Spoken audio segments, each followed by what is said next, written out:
There's a little bit of a delay. Yeah. All right. There we go. I think we are live everywhere. Hello, everybody. Happy Monday. Um, so my beautiful sister Aishel and I are here. Hopefully you can see us well and hear us well. We're managing technology and at the same time, the beautiful conversation on embodiment today. We were talking last week and it was just flowing so well. And I saw you're also like an embodiment leader, an inner medicine woman, and mama on a mission. And we've got so many things in common. And I just love the conversation with you last week on embodiment. And so I want to elaborate on that more. I've got a whole masterclass tomorrow that's coming up on feminine embodiment. So I Mhm. feel like we can really dive into and dissect this big word that is floating around now. It's like becoming the new the new spiritual thing is embodiment, but what does it really mean, right? So I want to dive into that with you. Thank you, Marina, for having me here. We're trying to do this in two different channels. I'm not sure that it's working in the other channel on Instagram, Hmm. but I'm here on this one. so so that's good. Let me say join room. All right. I think now now I'm both places. I'm happy. So thank you so much for having me here, and let's dive into this. What is embodiment, right? Hmm. Um, Yeah. we don't exist without a body, Hmm. first. And I think for me, the key question or the key answer is to make the distinction between just two approaches for spirituality: the approach that seeks transcendence, like to get out of the body in order to evolve, right? So there are lots of spiritual practices that ask us to let go of our body and to ascend and let go of the pleasures, let go of sexual desires, let go of everything that has to do with the body, because the body is considered inferior, Hmm. right? And there is this other approach, which is immanence. You have transcendence and you have immanence. The immanence is the approach where you bring spirit into the body in order for the spirit to evolve. Hmm. So the evolution and the growth, the spiritual growth, doesn't come from the separation from the body, but for the incarnation and to really honor the vessel that is the vessel for spirit. This is my first take on it, right? Hmm. Because I feel that the old ways of patriarchy and spirituality, we have those polarities. The spirit is the high, is the sky, and the woman, the female is the body, is the earth. So I think the new stage of humanity is not to create the polarity of separation, not just to go into the body and forget the spirit, and not go to the spirit and forget the body, but to create that inner marriage and the alchemy between the polarities in our living Hmm. organism, in our living vessel. Beautiful, beautiful. Thank Hmm. you. Yeah. I've also been in the world of working with the body and teaching yoga for over 15 years. And I always found how fascinating it is to read people's body. Like, I always found that bodies had so much more to communicate than, through language and mouth. Like, I can see when someone walks in the room just by their, um, yeah, their pose, how they walk, how easy they land their feet, how open or closed their chest is, how much tension or flow and space there is in the body. So it's a really, really fascinating body still. Continues to fascinate me. No matter how much we learn about the body, there's still so much to it. And Yeah. what I wanted to also elaborate on with you is the space for, like, specifically right now, like we both work with women, and what I'm seeing is this, like, the nervous system overload that is happening for women right now, like on the collective levels, almost like, and how much more attention we need to pay to our nervous system these days. I had a my own personal journey with the nervous system and, unfolding trauma, like even from childhood, whether it's trauma with a capital T or a small t, but I could really see lately, like in the last 3, 4 years, I could see how my old patterns were locked in my body and Mm. not allowing me to like blossom and like move on to next levels. So I'd love to touch on like how do you find also that trauma impacts our bodies, and what can we do about it? That's an incredible good question because yeah, there is no way around it. The only way to heal trauma, and this is like studies that are coming out right now, is that you really need to do the somatic practices to access those layers of tension that may be stored in your cellular memory. And I find it really interesting that the trauma is not just from this life. Sometimes, because it is stored in the cellular layer, it comes from our generations and from people that came before us and from our ancestors. And any trauma is also not just a personal trauma, because the way I see it and the way I study it with my teachers is that we are impacting each other every day. Every time you have a conversation with someone, everybody you enter in a room and you talk to someone, and you don't even talk with anyone. Our bodies have this magnetic field that impacts, and we are co-regulating with each other all the time.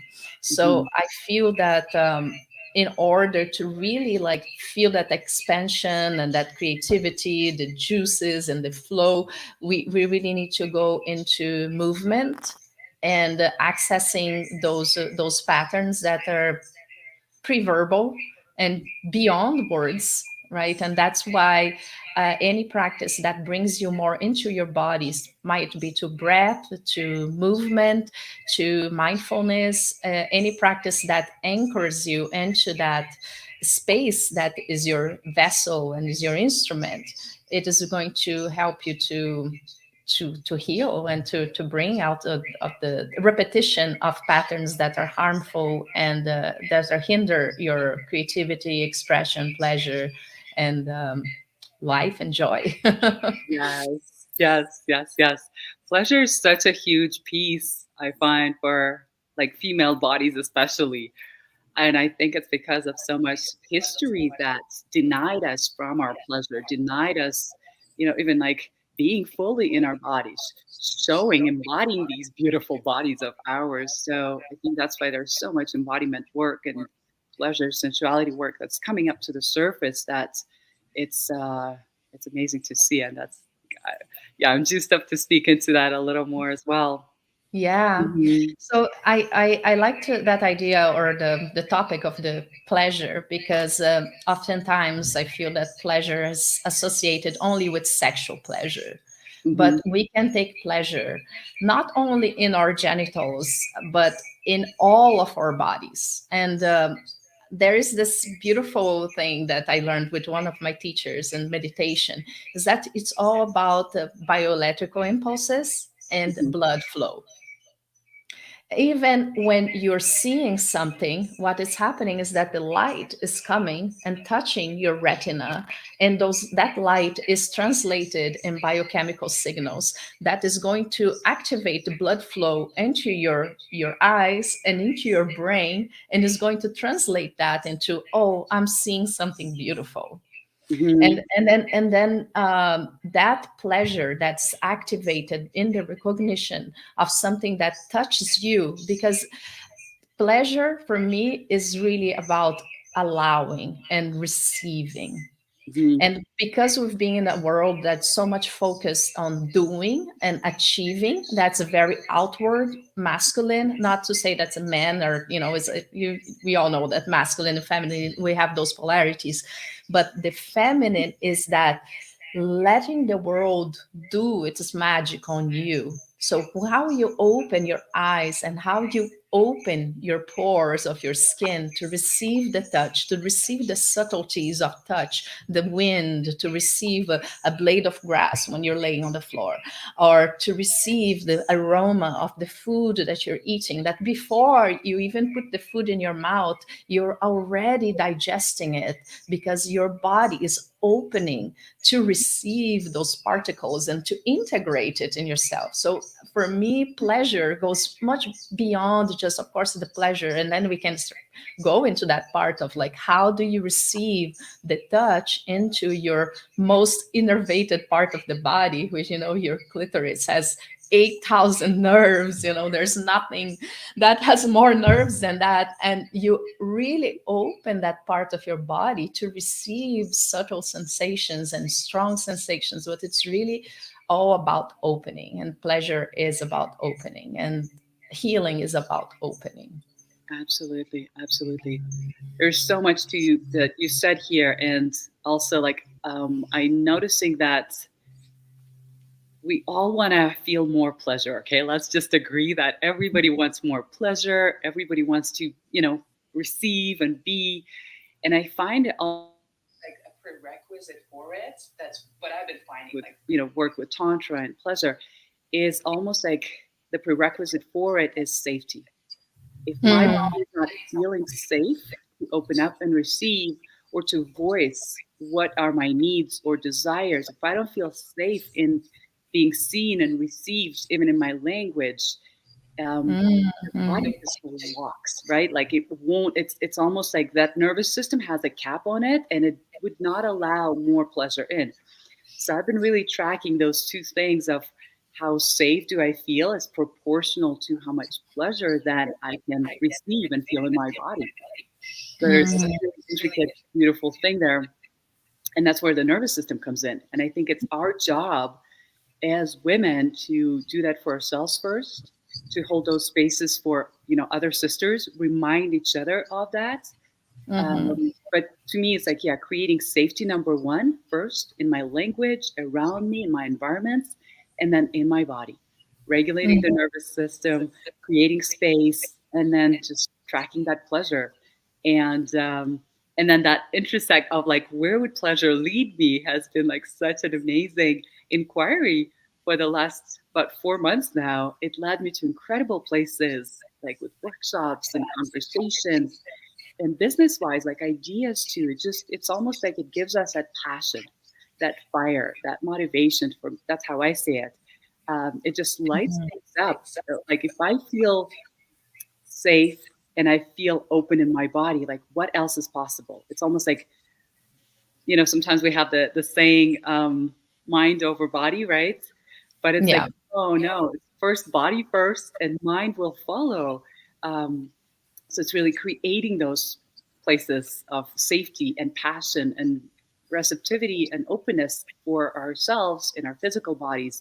And then in my mind, mentally, it creates like a whole other horizon now that's opening up about my work, what I do, what's possible in my relationships, events with friends. And it's just mind boggling what's happening. So I'm also interested to see how do we take that inner pleasure outside as well now. Yeah, beautiful. Yeah, I love this clarity that you brought about the safety first. How do we feel safe in our bodies, right? Because all trauma response is about there are a few trauma responses. Just to recall here, if somebody is watching is not familiar with this lingo of trauma, is that our nervous system, when we feel threatened, when we are afraid of something, it has some default modes of fighting.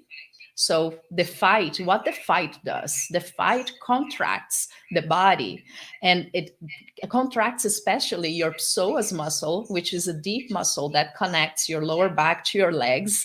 And that muscle is going to bring the energy into your core, and it's going to help you to fight or to fly, to fight or to run away, right? And that flight is also, your legs, the blood flow gets away from your organs and into your extremities, so you can fend for yourself.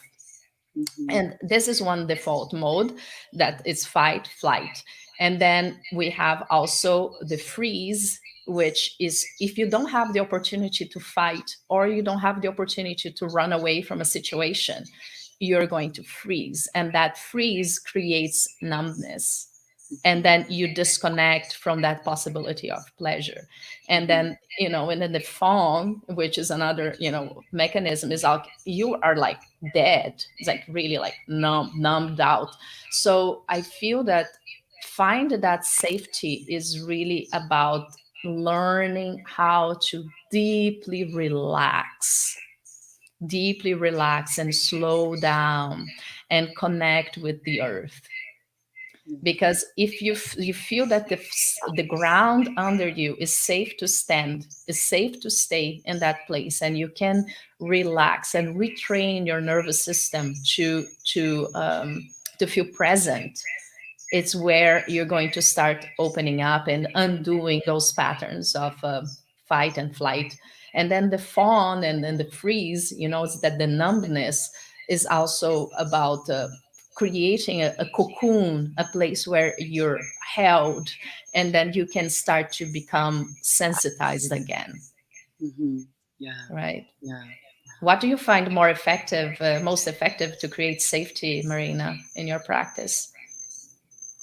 Um, Definitely grounding practices, grounding into my body, dance, feet on the earth. It's been so nice that the snow melted finally. So just getting back into like feet on the soil just grounds me immediately. But I realized that putting all these boundaries and agreements on the outside world has been a defense mechanism for me personally, Mm-hmm. until like the step one was taking that personal responsibility for nobody can give me that safety. Nobody. Mm. Not my parents, not my husband, not my environment, not my circles, not my spaces. Like really taking that radical responsibility that it's me. Mm-hmm. And then tuning into the body. What does it need? Definitely depends on which stage I'm in. If I'm just, if it's weekends and I'm with my family or community, it's one thing. But if we are in growing sprouts in our businesses, when we're doing something new, I find especially that's when I introduce, longer embodiment practices. Um, Mm-hmm. to regulate my nervous system even more, sometimes like even twice a day, honestly. So that's it, it really depends on what's needed, but definitely grounding, dancing, Mm.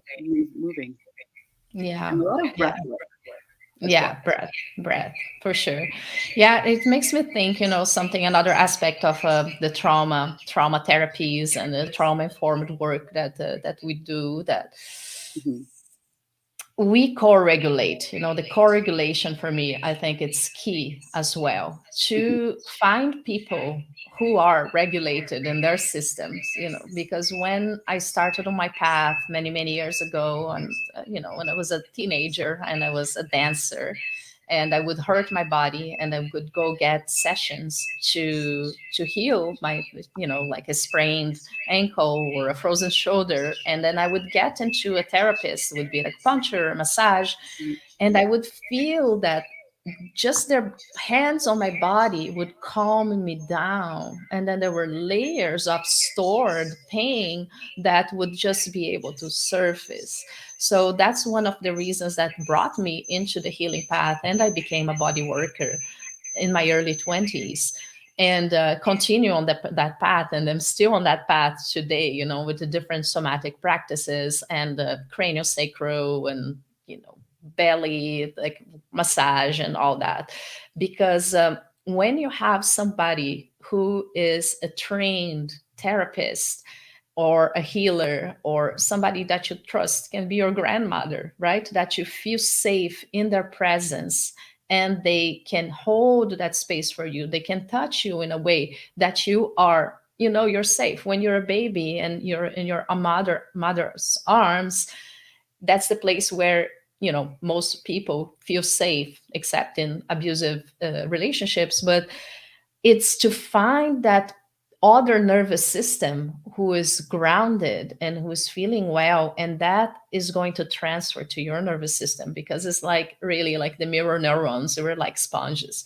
And also getting together with other women and that synchronicity of our nervous systems, of the beauty of our wombs, the softness of the yin energy that we carry, I feel that also helps us to create a co-regulation and a safety in our bodies.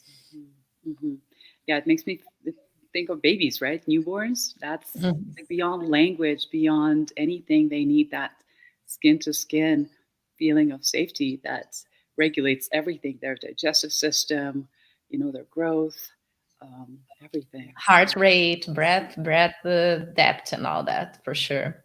amazing. Immunity, yeah. Amazing. And I want to take this just a step further, and this is not going to be long. I know probably we're going to wrap up. Um, but I've been doing like once I have these spaces for myself to self regulate, core regulate in the right environments, um, then I'm like, how can I, like, I'm always thinking, how can I grow with this? Like, how can I take this practice now and take that into other areas of my life? And Hmm. eventually, that's where I find like coaching and embodiment practices are so different from traditional psychology, where very often we get more familiar and comfortable with the story, but on the actionable level, like it's not portrayed very often outside. That's why I'm in love with coaching so much, because we can see the shift. We can see that the patterns are shifting. It's very obvious.